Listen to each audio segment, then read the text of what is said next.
Krishna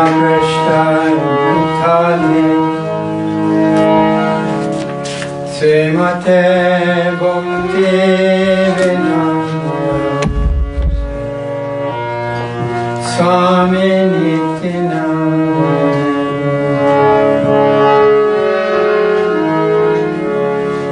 Namaste Saraswati Deve Gauravani Pracharine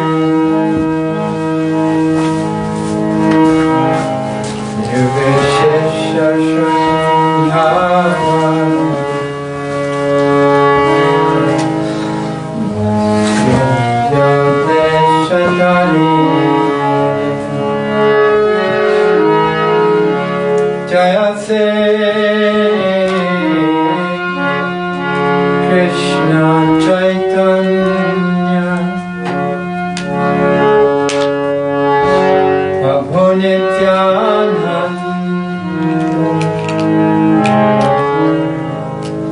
Sri Advaita Gadadhara Srivasadi Gaura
Krishnam Krishnam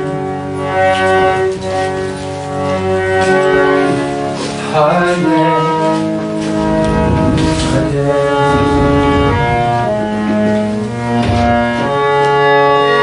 Hare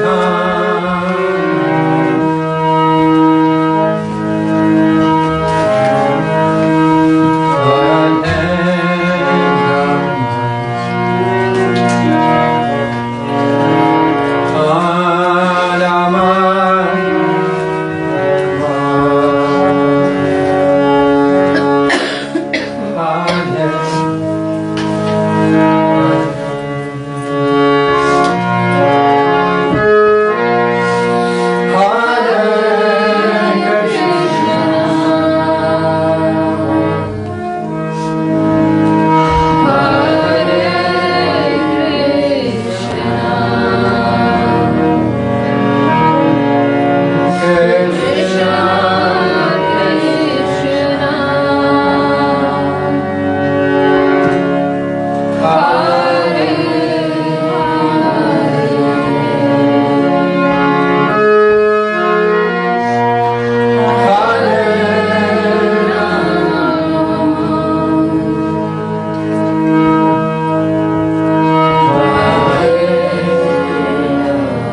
Krishna,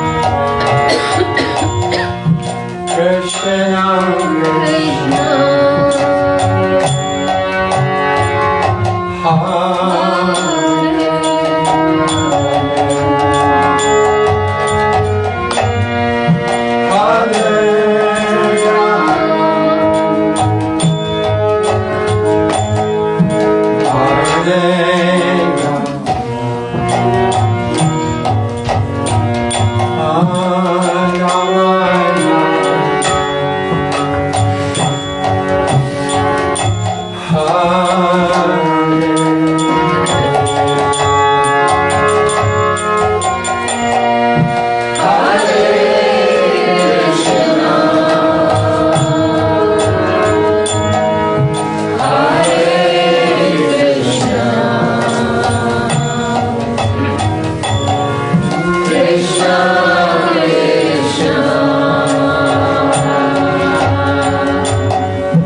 Swami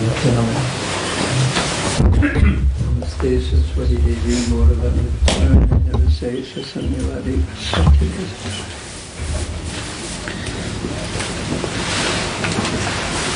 Om Gantananda Satyananda Vasakaya Chaksasanatandena Tatsmai Sri Guruvena Sri Caitanya Manavishtamstapitam Zena Bhutale Sayam Katanamayam Dadati Sarpadampika Mansakopativascha Pipasamabhavasa Kritinam Pravinebhyo Vaishnavidam.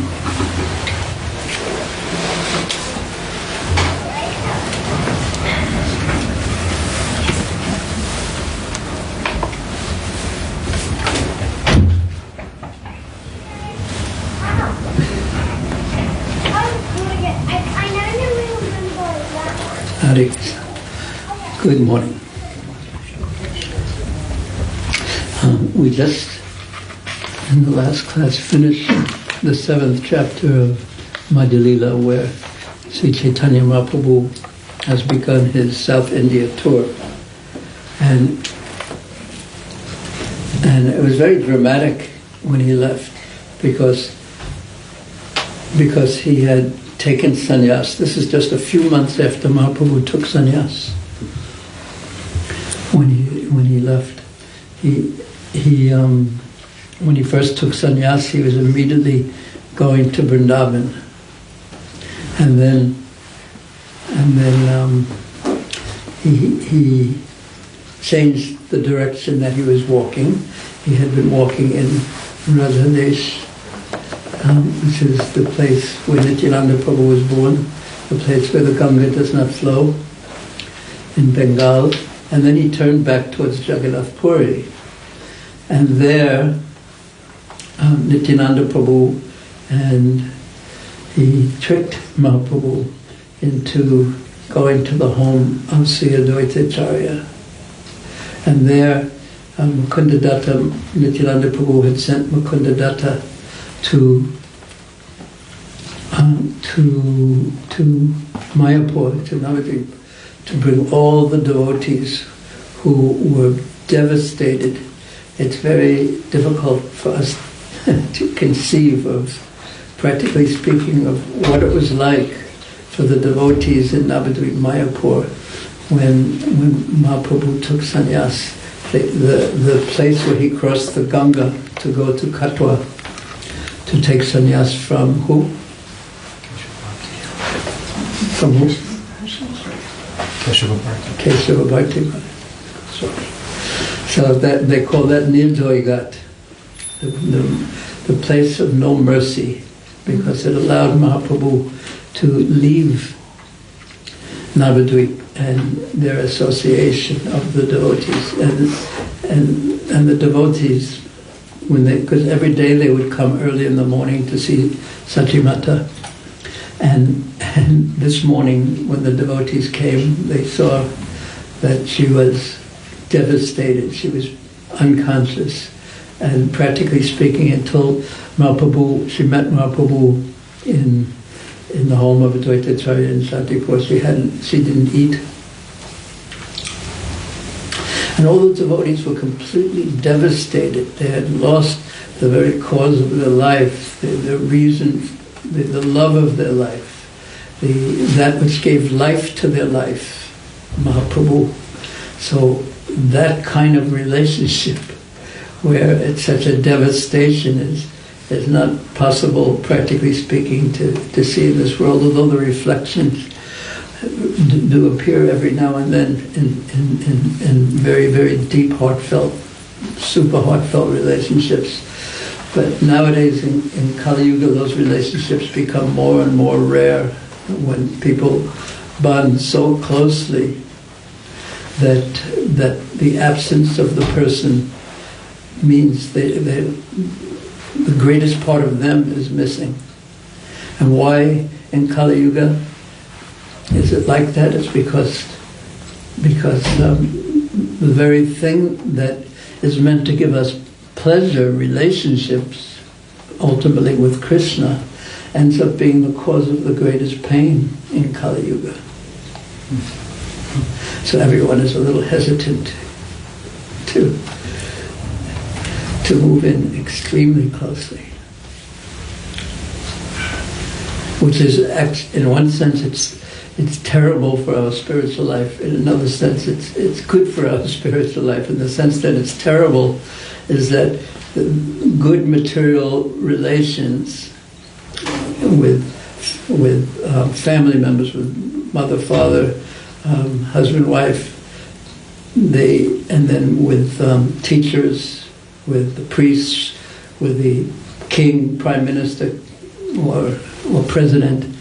These give us, when they're strong, when they're proper, these give us a proper upbringing, so that it's sort of putting the software in place, and that's why the supportive software is in place, so that we can actually walk with faith into our trusting relationship with Krishna. But because these break and cheat so terribly in Kali Yuga, it's very difficult for people to enter into strong material relationships, committed, binding material relationships. And what to speak of an eternal relationship with the Supreme Personality of Godhead without the software present of the material conditioning, which allows one to trust. Then it becomes so difficult to surrender and give oneself to the Supreme Personality of Godhead, because what's lurking in everyone's mind, behind everyone's mind, is that I'm better, and I'll give myself to him, but I keep something behind my back just in case. Just in case what? Just in case he doesn't take care of me, that he's not really there for me. This is the lack of faith that everyone in Kali Yuga has. So that's the curse of Kali Yuga, but within that curse there's the blessing. The blessing is Krishna's holy names and Mahaprabhu's Sankirtan movement. Because it's so difficult. Srila Jiva Goswami says that in previous ages, the Mahamantra had all its power, but people, and Prabhupada gives the example of, it's like homeopathic medicine. Raise your hand if you take homeopathic medicine. Okay. But Prabhupada said people generally won't trust homeopathic medicine because it's just it doesn't taste, doesn't have a bitter taste, it seems to be so simple. It's too simple. I heard Prabhupada say this. And rather they prefer terribly tasting bitter medicine, because then you know you really have something of substance. So in previous ages, even though the Hare Krishna Mahamantra was potent, people thought it was too simple. That's what Prabhupada explained. And this is what Jiva Goswami says. Even though it was there, they had the capacity to take to very difficult processes of meditation, of Ashtanga Yoga, which could take hundreds and hundreds of years to perfect. But it was a different age. And in Kali Yuga, it is a different age. Again, it's an age of conflict and quarrel. Manda samanda matyo manda abhagya upadutta. It is so difficult in Kali Yuga. And it's not over yet. And you can really see that on the internet, any internet forum. When I used to look at camera lenses and things like that on internet forums, and when you can't imagine it, but every forum, even when discussing is this camera lens good or this camera lens isn't good, it ends up in a big fight, and where people are like cursing each other and criticizing each other. This is over camera lenses. What to speak of holy politics, or it's what to speak of religious beliefs. So this is Kali Yuga, where everyone has an opinion, and everyone's opinion is equally valid. There's no authority. The holy books, Bhagavad Gita, or any holy book, not taken seriously. What's taken seriously is science, where people had their hopes in spiritual life and religion to to rule society, to give one hope, and to erase one's fear of death, and to keep people moral. But that's all crumbled. And now the hope is in science. Give you eternal life through science. And people actually do, they lose their faith in the Supreme Lord, in Krishna, in God, and they have to put their faith somewhere. And then when science doesn't turn out to be so perfect, and the vaccines, there's all kinds of controversies around vaccines where the government is supporting so much, then a controversy comes about it. Then what do people have to trust? What do people end up trusting? What do people end up trusting? Well, what? Not themselves exactly, but yeah, their minds, basically. And who has proved more untrustworthy than my own mind? So Mahaprabhu turned back. He stopped in the home of Advaitacharya, Sri Advaitacharya, by the arrangement of Nityananda Prabhu, and all the devotees who had so much love. They had been chanting with him for years, and he had opened, by his presence and the holy names, he had opened up the spiritual world for them. They would chant all night long. It doesn't appear that they ever slept. They would chant all night, and then they would chant all day and talk about Krishna all day. Because they're all eternal associates. So then Mahaprabhu had some they all met together, and Sachimata requested Mahaprabhu to go to live in Jagannath Puri, which at least you would get news of him. And the devotees chanted, and then Mahaprabhu finally, as he was leaving, Advaitacharya said, please stay another few days. And Mahaprabhu said, okay, and he stayed another few more days, and then when it was time to leave, he left. And there was a great cry amongst the devotees as Mahaprabhu headed with just Damodar Pandit, Mukunda, and Jagannananda Pandit and Nityananda Prabhu.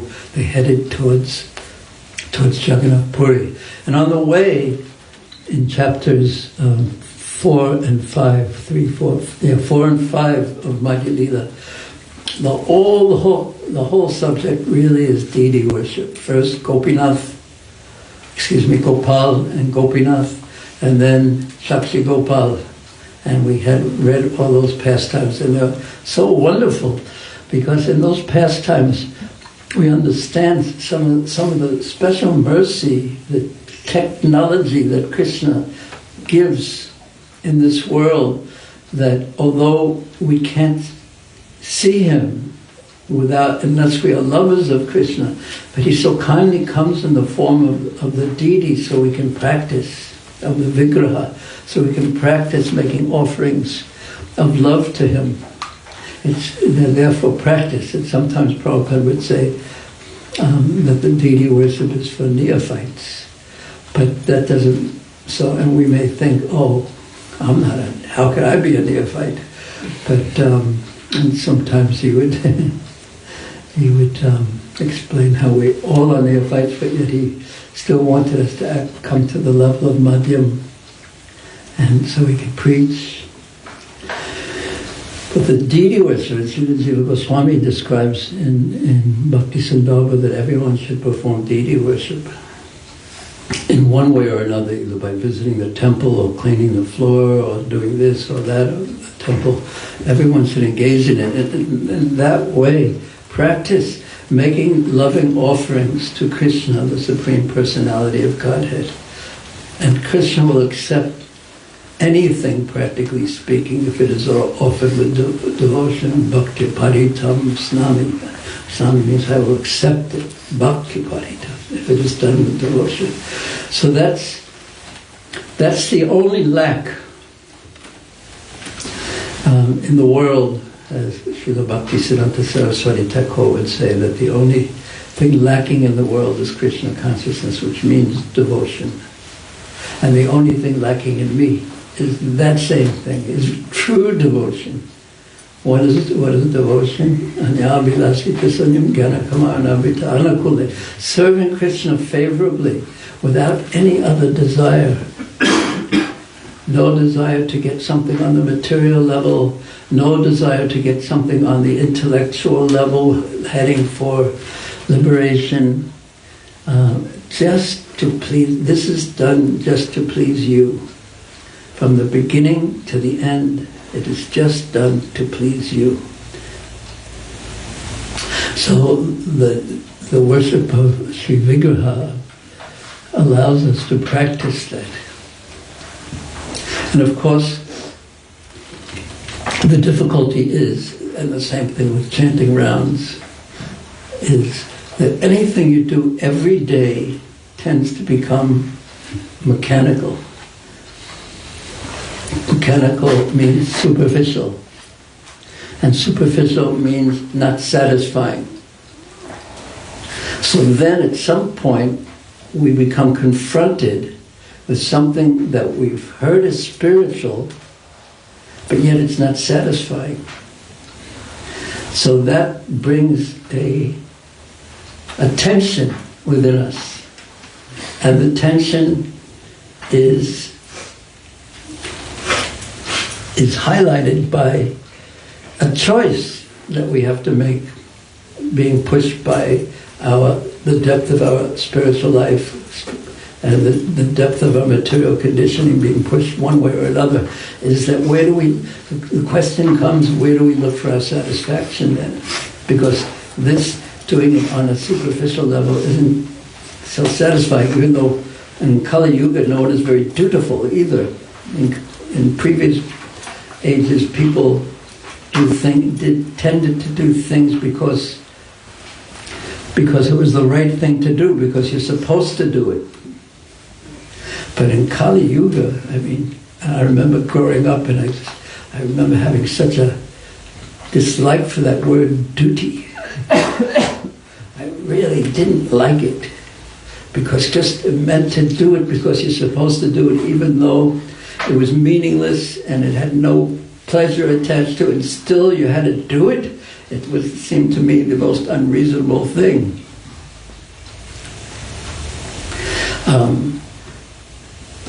So that really also vanishes in Kali Yuga. And then one is left with a choice. Do I look somewhere else for my pleasure? And where should I look for my pleasure? Well, just Google. Oh, no, you don't even Google it anymore. You can just ask your chat, where should I look for pleasure today? You've asked me a very difficult question, because it's up to the individual, but here's some alternatives where you can look that aren't very far away. So it's becoming the way that Maya delivers its answers, and it's becoming so sophisticated. So that choice comes. Do I go deeper, or do I look elsewhere?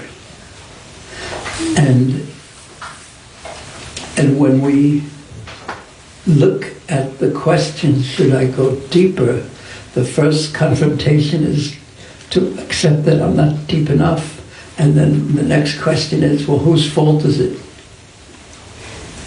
And what the mind will always do, without even asking Chat GPT, is give you so many reasons and other people whose fault it is, that why you're not feeling the happiness that you had hoped to experience in your spiritual life. It will give you so many, it's all everyone else's fault. And therefore, since you can't change anyone else, you have to look for pleasure somewhere. You can fight with everyone else, but you can't change them. Then we start looking in playing in the land of the material energy, of the modes of material nature. But of course the alternative is to go deeper. So deity, and what does that mean even, to go deeper? It means to establish a personal relationship. So these two chapters, the fourth and the fifth chapter, of Madhya Lila, they show us the most amazing things about the fortune of the deity, of being in contact with the holy manifestation of the Lord, known as the Vigraha. Of course, the word deity itself is a Latin word that just means Dios, or God. Vigraha is more form.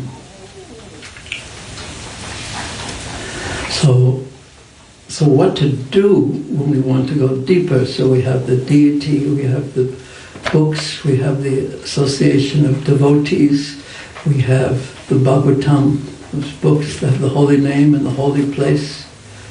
And I found it even just walking here, just walking into the temple room where the kirtan is going on, and it's just the atmosphere and where the deities are being worshipped, where the holy names are being sung. It's just a different atmosphere than downtown. Any downtown, choose anyone you want. It's just different. There's something subtle, something sweet, something captivating. And we want to become addicted actually to that atmosphere, that so addicted that we don't want to ever leave it. And then the question is, well, how do you keep it with you when you are downtown somewhere, or riding public transportation, or doing that? So that's what Caitanya Caritamrta is going to lead us on that path. So with the deity worship, it's a practice, and Krishna reciprocates with the practice. Krishna reciprocates with our attempt to take a step to him. He reciprocates in such wonderful ways if we take a sincere step towards him. So we used to say, I can't remember the numbers, we used to say, if you take one step to Krishna, how many steps does Krishna take to you? Rohan, what do you? 10, I think it's 10 actually, but we used to say like 100 or 1,000. But it doesn't make a difference how many steps Krishna takes, because why? Baba, why doesn't it make a difference? Yeah, big steps. Here's the biggest steps. He covered the whole universe with one step.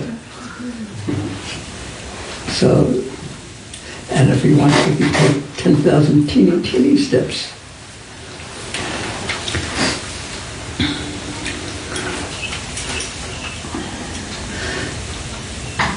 And out of the two chapters, chapter 4, which talks about Gopal and Madhavendra Puri, and then the 5th is Sakshi Gopal, which one do you find more interesting? Sakshi Gopal. Why? The Lord really extended himself to follow his devotee, to bear witness, or to explain his witness. Did you want to? Did you raise your hand too? I can't understand what you're saying. Okay.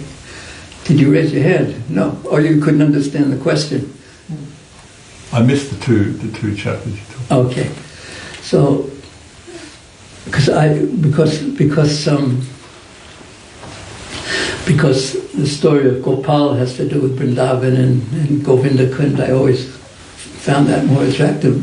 But when I was studying it, I saw this Sakshi Gopal, as you're saying, is such an interesting chapter because Krishna, he comes to witness, the deity walks to witness a marriage, be a witness for a marriage ceremony, basically, which one would say is quite mundane in a sense. But because the devotee wanted it, because it was helpful for the devotee, the selfless devotee, Krishna actually did that. He participated in the devotee's regular life, practically speaking. So how intimate a relationship one can actually have with Krishna, and how personal that person is, and how personal the relationship can be. So it's quite wonderful. And then, after explaining that, which is in the 5th chapter, then in the 6th chapter Mahaprabhu goes into Jagannath Puri, and then he has an exchange with Sarvabhauma Bhattacharya, because this is the second time Mayavad philosophy is confronted in Caitanya Caritamrta. The first time is in the 7th chapter of Adi Lila, when it describes how the Panchatattvas, Mahaprabhu's mercy hadn't reached. It was spreading everywhere, the net of his mercy, but it hadn't spread to Benares because of the Mayavadi sannyasis there. So that was the first time, and that will be concluded in the 25th chapter of Madhya Lila. But here, Sarvabhauma Bhattacharya, the great champion of Mayavad philosophy, the greatest scholar in India, practically speaking, his heart is completely shifted by Mahaprabhu's mercy. So this is because Mayavad impersonalism, which is the opposite of personalism, relationship with Krishna, it's defeated. It has to be thrown out. And I mean, at some point we have to confront the fact that we have to enter into a personal relationship with Krishna. And all that means, to have a personal relationship with Krishna.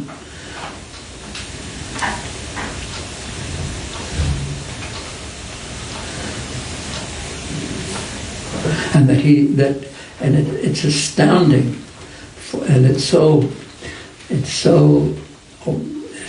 difficult for a conditioned soul, especially in Kali Yuga, to accept,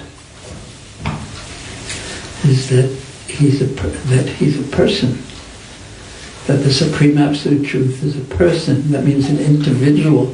He's an unlimited individual. Mataji, where are you from in Italy? Milan. Okay, now you've been to Rome. Yes. Have you ever been to Sistine Chapel? No. Okay, I have.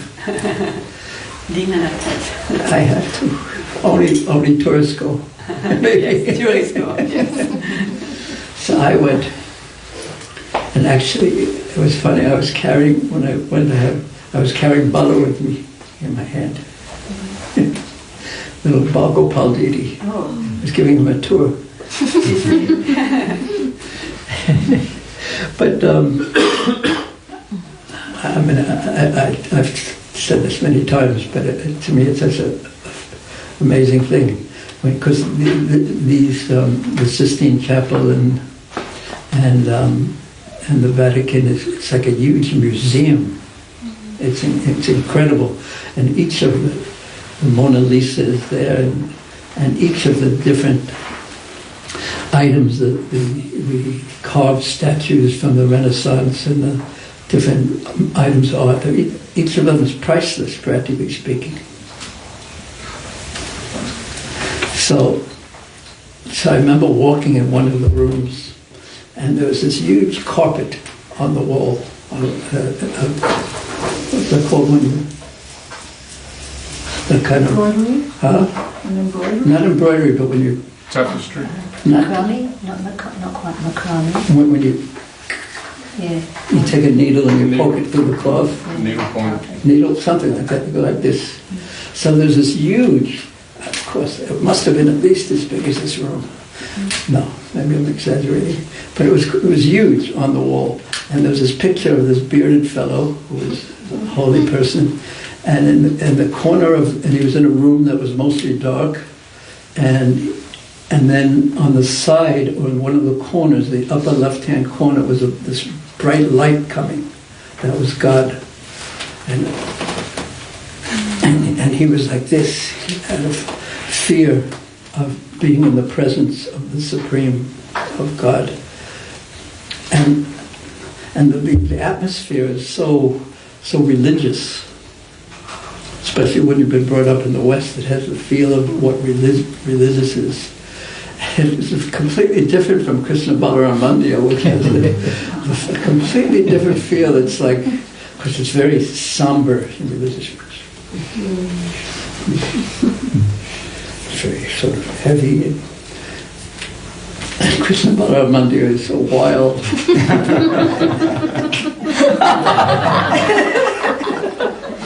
In the North Indian style of dancing. It's very special.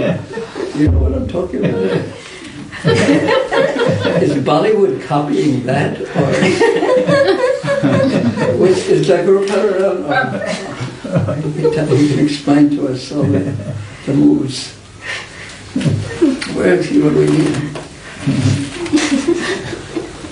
There's one it's screwing in the light bulbs. What's that? Stopping the shelves.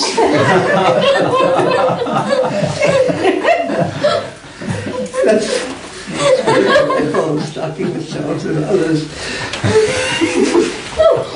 But anyway, it's just so wild, and because everyone's on the spontaneous platform, it's so amazing when the temple room is full and people are trying to pay their obeisances, and everywhere you move, you like trip over something because they're on they're on the ground behind you, on the side of you, and everyone is like spontaneous and offering lamps and. It's so joyful. It's so joyful. It's just so joyful. So anyway, I was in there and I saw that, and then I had this funny thought that there is the devotee, the sadhu devotee. He's like this in front of God, and then immediately what came to my mind is the picture of Yashoda Maya with a stick. And God is going like this. And he's afraid of her. And I thought, how is anyone going to be able to understand this Krishna consciousness? It's just so different from the concept. It's so subtle, it's so refined, it's so intimate with that person. There's unlimited intimacy that's available with that person. Yeah. So we're supposed to step forward into that relationship.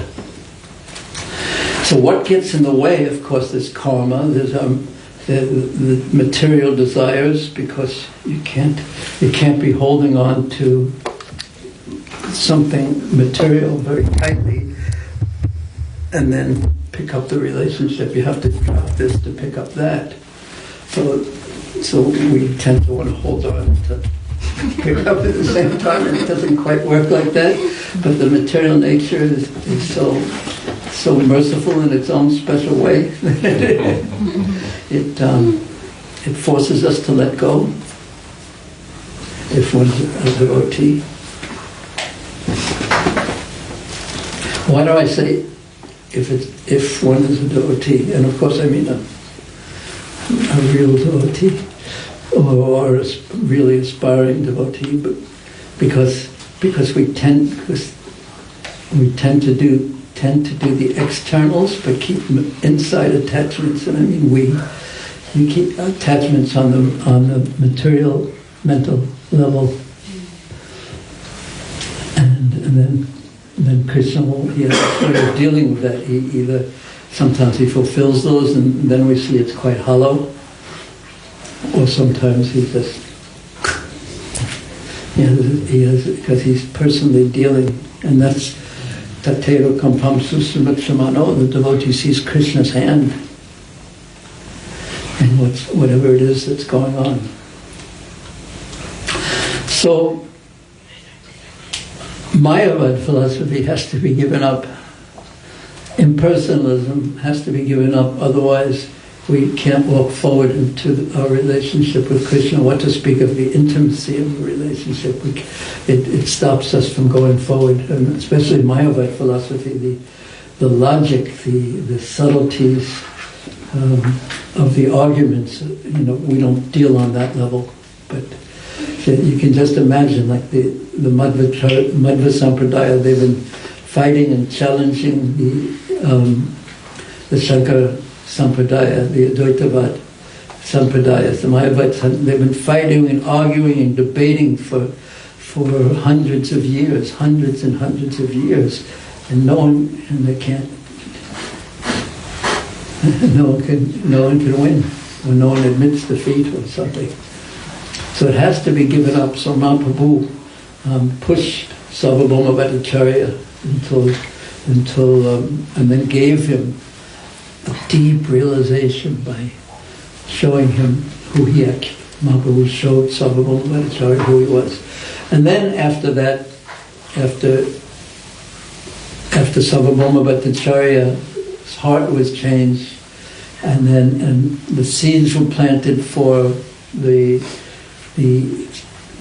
Maharaj Prataparudra for becoming a devotee. Now Maharaj Prataparudra was a very powerful king.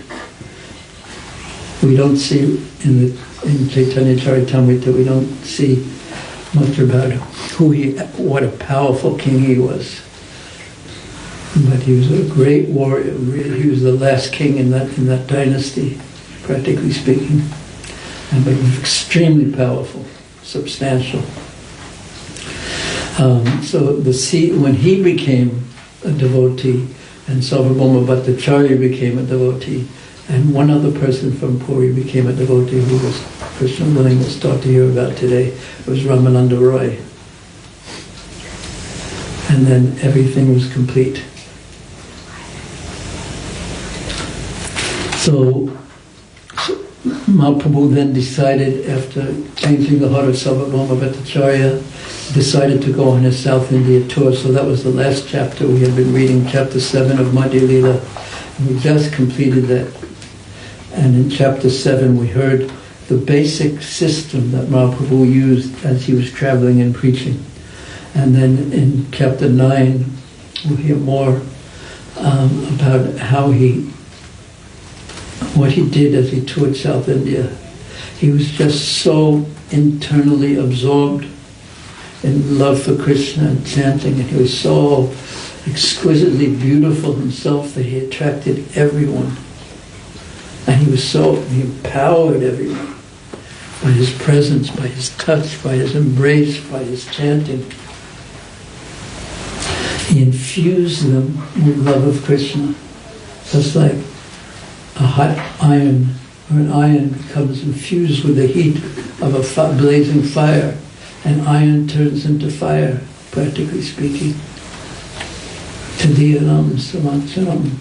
So similarly, Mahaprabhu's presence, the presence of the Lord in the mood of a devotee, infused everyone that contacted.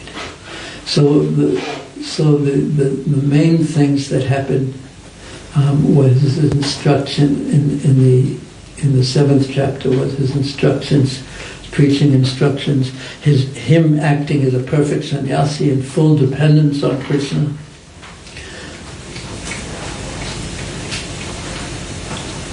And then his preaching to Kurma, the Brahmana. His preaching just don't make external changes so much, but hear about Krishna so that the changes become deeply internal, and preach. And then Mahaprabhu performed a miracle with the leper, Vasudeva, and then he continued on his tour. And that's where we are now, and he's going to meet, on Sarvabhauma Bhattacharya's request, meet Ramananda Roy. And what's going to happen when he meets Ramananda Roy is all the information and the process of what it is that the progression of the process of development of love for Krishna is going to be described step by step by step by step. So I'll read chapter summary. The summary of the 8th chapter, so this is the 8th chapter of Madhya is given by Sri Bhaktivinoda Thakur in his Amrita Pravaha Bhasya. After visiting the temple of Jayadana Shringa, Sri Caitanya Mahaprabhu went to the banks of the river Godavari to a place known as Vidyanagara. When Srila Ramananda Roy went there to take his bath to the river, they met. After introducing himself, Sri Ramananda Roy requested Sri Caitanya Mahaprabhu to remain in the village for some days. Honoring his request, Caitanya Mahaprabhu stayed there in the home of some Vedic Brahmana. In the evening, Sri Ramananda Roy used to come to see Sri Caitanya Mahaprabhu. Ramananda Roy, who was clothed in ordinary dress, he was like the king, the governor of the province, and he was dressed very fancily, usually accompanied by elephants and tens of Brahmins when he would go to bathe, and his soldiers, etc. So he came in the evening in ordinary dress. He offered the Lord respectful obeisances. Sri Caitanya Mahaprabhu questioned him on the object and process of worship. What did he question him on? Object and process of worship. The what? Object and process of worship. Yes. Because the object of worship, the purpose, the Vishaya, has to be named, otherwise, because the object and the process, the Abhideya, they have to be lined up, because you might be performing a process to get a different object. But so the object and the process to attain that always have to be aligned.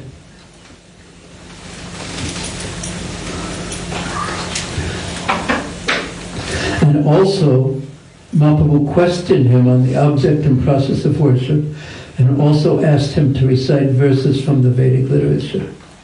First of all, Srila Ramananda Roy enunciated the system of Varnashrama institution.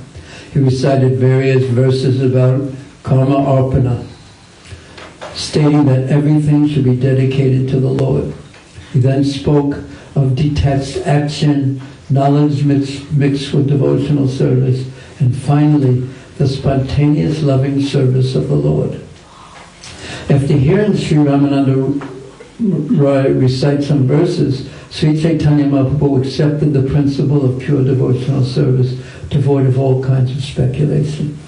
After this, Sri Chaitanya Mahaprabhu asked Ramananda Roy to explain the higher platform of devotional service. Then, Srila Ramananda Roy explained unalloyed, pure devotional service, unmixed devotional service, love of Godhead, and serving the Lord in the moods of pure servitude, fraternity, and parental love. Finally, he spoke of serving the Lord in conjugal love. He then spoke of how conjugal love can be developed in various ways. This conjugal love attains its highest perfection in Srimati Radharani's love for Krishna. He next described the position of Srimati Radharani and the transcendental mellows of love of God. Srila Ramananda Roy then recited a verse of his own concerning the platform of ecstatic vision, technically called Prema Vilas Vivarta. Srila Ramananda Roy also explained, are you able to concentrate when I'm just reading one after the next? Raise your hand if your mind was wandering. It's not easy. Because I'm also, it's also hard for me to read properly because I'm wearing pre-operation glasses. Now everyone is so focused and concentrated. Srila Ramananda Roy also explained that all stages of conjugal love can be attained through the mercy of the residents of Vrindavan, especially by the mercy of the gopis. Everyone heard that, right? Mm-hmm. All these subjects, matters were thus vividly described. What does vividly mean? Prabhupada uses that word a lot. Brahman? Clearly, very clearly, and like it gives you a picture of. Yeah, and very illuminatedly and brightly. Yeah. Linda? Yeah, bright, clear, Alive. full and alive and vital. Yeah. Vital. Yeah. So all these subject matters were thus vividly described. Gradually, Ramananda Roy could understand the position of Sri Chaitanya Mahaprabhu. And when Sri Chaitanya Mahaprabhu exhibited his real form, Ramananda Roy fell unconscious. After some days, Sri Chaitanya Mahaprabhu asked Ramananda Roy to retire from government service and come to Jagannath Puri. These descriptions of the meetings between Ramananda Roy and Sri Chaitanya Mahaprabhu are taken from the notebook of Sri Damodar Goswami. I didn't know that until I read that. Yeah, that these were directly taken from Sri Damodar Goswami's notebook. And where did Sri Damodar? He wasn't there. Where did he get that information from?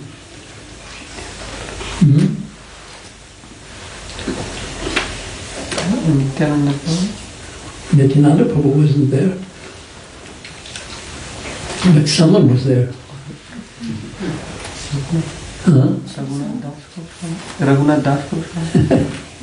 He was there, but not there. He was there, but there was somewhere else.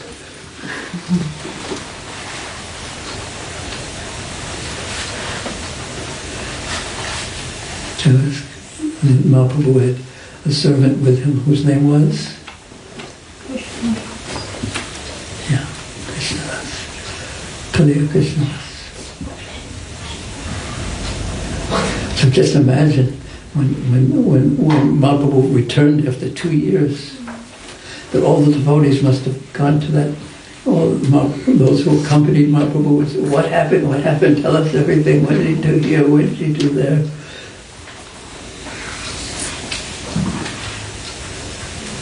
He went on a tour for 2 years. So Swarup Damodar wrote that down, wrote everything down, and that was heard. So we can begin now, depending if there's any questions or comments, we'll either begin now. Yeah. Would Swarup Damodar have heard all of that from Ramananda Roy himself? Yes. Yeah, Ramananda Roy. Was a priest. Right, but I'm talking about the rest of the tour. Of course, Ramananda Roy was only there for part of it. But yes, you're right. Yeah, because Swarup Damodar and Ramananda Roy, they were the most intimate associates of Mahaprabhu when he was in Jagannath Puri and experiencing separation from Krishna.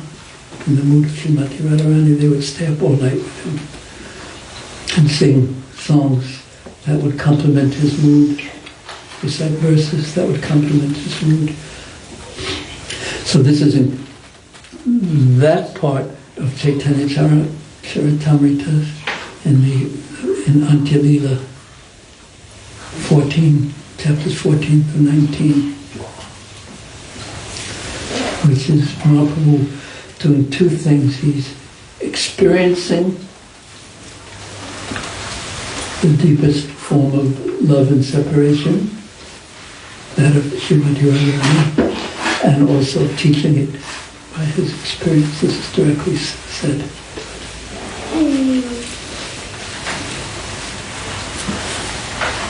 Any other questions or comments?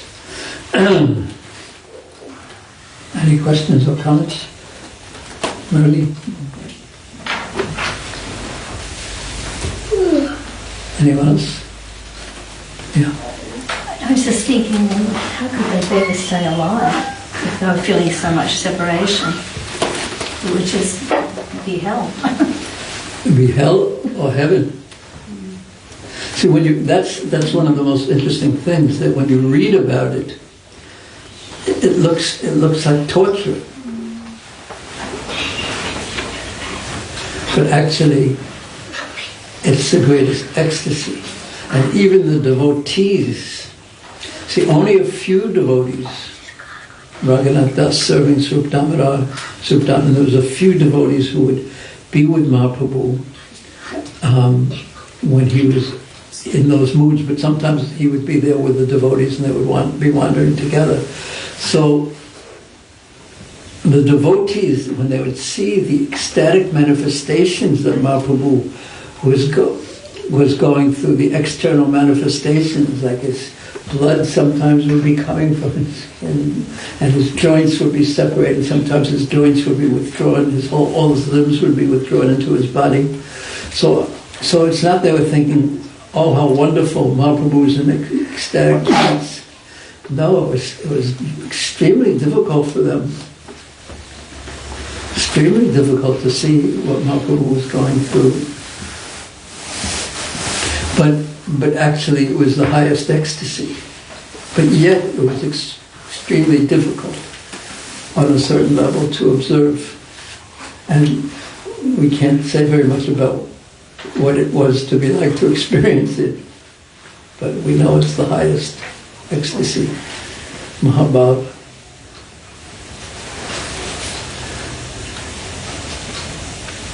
But from the material point of view, it looks like one thing, but really suffering.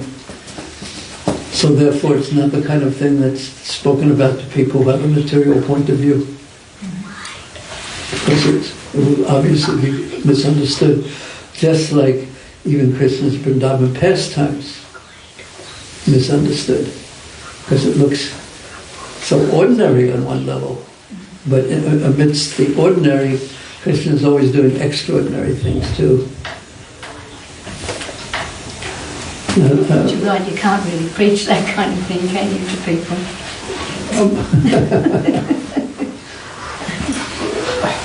What kind of people can't you preach it to? Only devotees, I think. Yeah, but I think not even to the devotees, Children. practically speaking. Yeah, and Prabhupada, I've heard him say recently, that Mahaprabhu only dealt with these things with his most intimate devotees, and he only dealt with philosophy with scholarly people like Sarvabhauma Bhattacharya. But most people, he just chant Hare Krishna and take prasadam.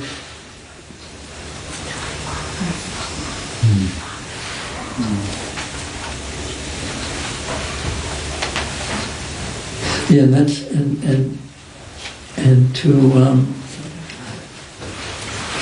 when ordinary people hear about Krishna's activities, especially his activities with the gopis and Srimati Radharani, materialistic people, devotees, of course, have more faith, but they always will understand, and that was really why Mahaprabhu. Why Srila Bhaktisiddhanta Saraswati Thakur and Srila Prabhupada were so strong on this point. When I was in Bangladesh one time, and we were studying some Bengali in a school run by Christians, and they were so amazed to see that there were Western devotees, aspiring devotees. So they came to the temple with some of their Christian relatives, and one of them was quite bold because he knew everything, young man, and he said to me, "How could you worship a God who dances with the wives of others in the middle of the night?" So at that time I could tell he was a little envious of that God.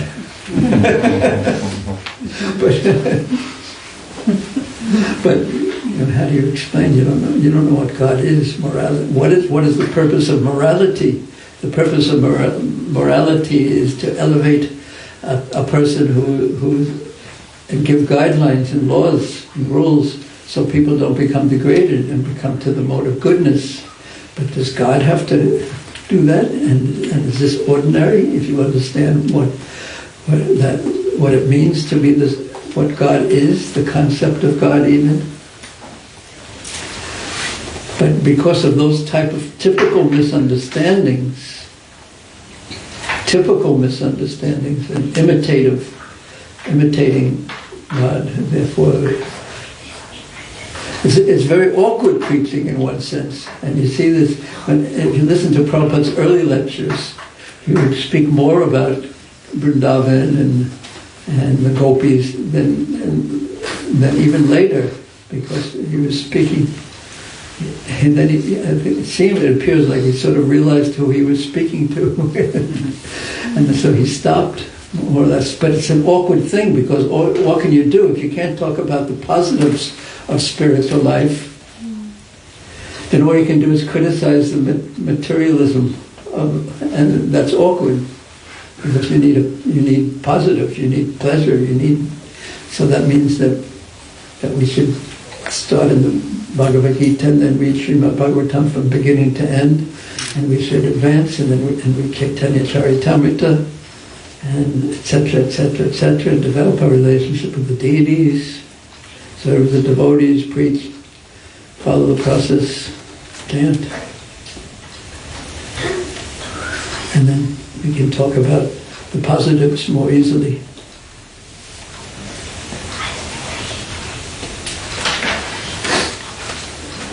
And to look at what Prabhupada did, it's so amazing, because I can't understand what his consciousness was like, but he didn't seem to ever get tired of talking about you're not your body and things like that. He would have to, because most of the devotees he was speaking to were just so young, and he was so strong and dutiful. And then when you hear him speaking to Indians, I was just listening to a few conversations this morning, and he just had, they come in and try to make everything one, and talking about Aravinda and Ramakrishna, and Prabhupada was like fire when he dealt with them. He was so strong. And he held them to what they were saying. It's quite astounding, and he was so strong and so involved in the arguments, not just something philosophical. He was so involved in the arguments. There's one person who was talking, he was saying Aravinda and the Bhagavad Gita or something, so Prabhupada picked up, you're quoting the Bhagavad Gita, so you're accepting the Bhagavad Gita as an authority. So then he proved everything opposite to what the person was explaining, who was explaining. He was explaining how it sounded like some Aravinda philosophy of how we're all evolving, and we're meant to bring the spiritual world, we make this world into the spiritual world. Something very interesting, based on the Bhagavad Gita, and just Prabhupada just kept on it about, accept the Bhagavad Gita. This is what the Bhagavad Gita says. This place can never be the material world, the spiritual world. Tukalayama shashvatama nitya sukham loka. And the person said, but we must try. Prabhupada says, it's ridiculous. It's never going to be based on the Bhagavad Gita. But we can't, it seems, just exist on the platform of how miserable the material world is. We have to move to the sweetness of the spiritual world. But Krishna is so kind; he gives us ways to actually convert matter into spirit by using it in the service of Krishna, and use our material situation in Krishna's service.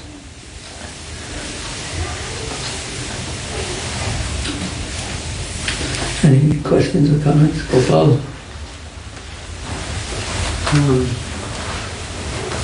If you can't explain some topics to some people, you have to be a little more clear on that one.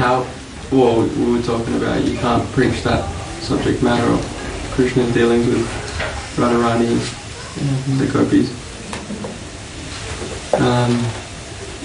You can go quite far back and kind of think it's kind of like a faith. Where can you start? Where can you articulate the philosophy? Oh yeah, the basic what book did Prabhupada speak about more than any other? Bhagavad Gita. Practical also, it's what is, that everything that exists in this world is a reflection of the reality of the spiritual realm. So many, not that we can't talk about it. We have to. Oh, I'm not sure I actually answered your question on the level that you asked it. Yeah, I probably haven't got it well articulated in the first place, but it's just kind of like if you I won't speak about that because I can't explain it to you, but can I explain it to myself even? Well, that's the first question. What do you know about it? Which, if you do know something about it, that makes it certainly easy to explain it to others. Would you be able to explain it to your clients and things like that you're speaking to? That you're trying to... No, but what Gopal was getting to, I think, is that I don't know, that's where it was leading, that the deeper we are and more experienced we are on the positive spiritual level, the more resources we have to explain it to others. Is that what? Yeah, because that really points to which side of the fence are we really on? Are we on the side that we can't explain it to others, or we can't understand it ourselves? Yeah. It would seem like a good starting point would be to explain it to other devotees who have some sort of an understanding, and there's a few faith thresholds that they've already crossed, and then try to move a little bit forward from there in understanding. Because when you're talking to the general public, they've got no reference, no concepts. No concepts in place. So how do they understand it? They can't. A few things you can say, like the divine female, and go, okay, and go somewhere, but only it goes wherever their mind is taken it. The devotees should discuss and contemplate and move a little understanding forward. And also there's lots of kirtan, because kirtan is such a universal access point. It's such a universal access point that everyone can experience it. Not everyone, but most people can experience that this is something from a different realm almost. It's a different flavor than the different. There's something about it that's different, and it's not actually that everyone can experience that either. But by hearing, they can. Kirtan and prasadam, those are the basic access points.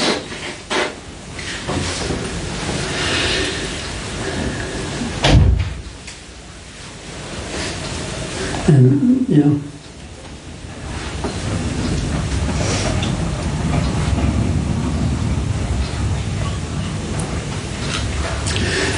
And I've also seen that the holy dhams are so powerful. And when people come to Vrindavan, more experienced, and they just ask them, does this feel like any other place you've ever been? And it doesn't.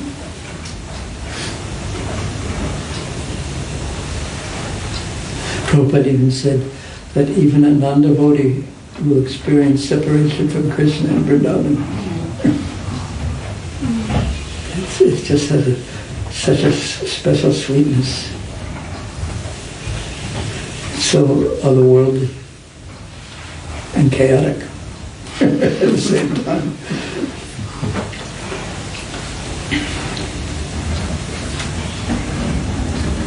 So if you were going to ask that question again, what would you ask?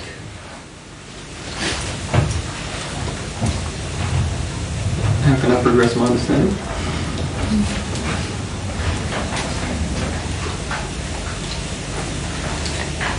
How do I become deeper in my Krishna consciousness?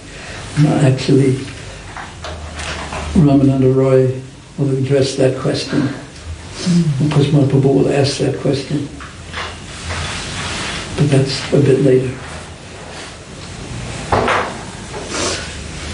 Any other questions or comments? Kusma, you obviously have a question. I kind of had one, but I didn't know how to formulate it, but I'll try. Just with regards to the taste for the holy name, you were talking about how service with to the deity develops a relationship. So I guess is it the reciprocation that helps the chanting to go deeper? Is that what you were trying to explain? No, it wasn't what I was trying to explain, but it's a nice point. What's often stressed is we should be careful about committing offenses to the holy name. And then it will naturally, very naturally have its effect and chant in the mood of serving the holy name.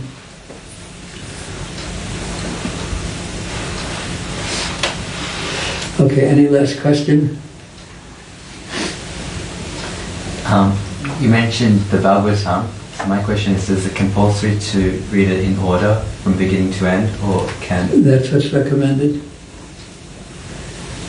But you said a strong word, compulsory, because that means as soon as everyone leaves, they'll pick it up somewhere else, avoid being forced. That's the recommended way, from the beginning to the end. What do you think? Well, it's just that I read the 7th canto. Prabhu!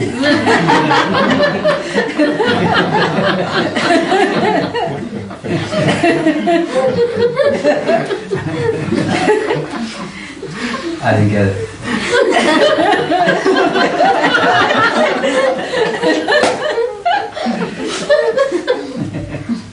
What I mean is, I was reading the Nrsimhadev Leela, read most of the verses of the first 10 chapters, and because I wanted to write the Nrsimhadev play, so I didn't read the cantos before that. So is it that big a deal if I read the 7th canto? Oh, you mean are you going to be punished for that? Why don't you just read the Bhagavatam from the beginning? I don't really like reading much.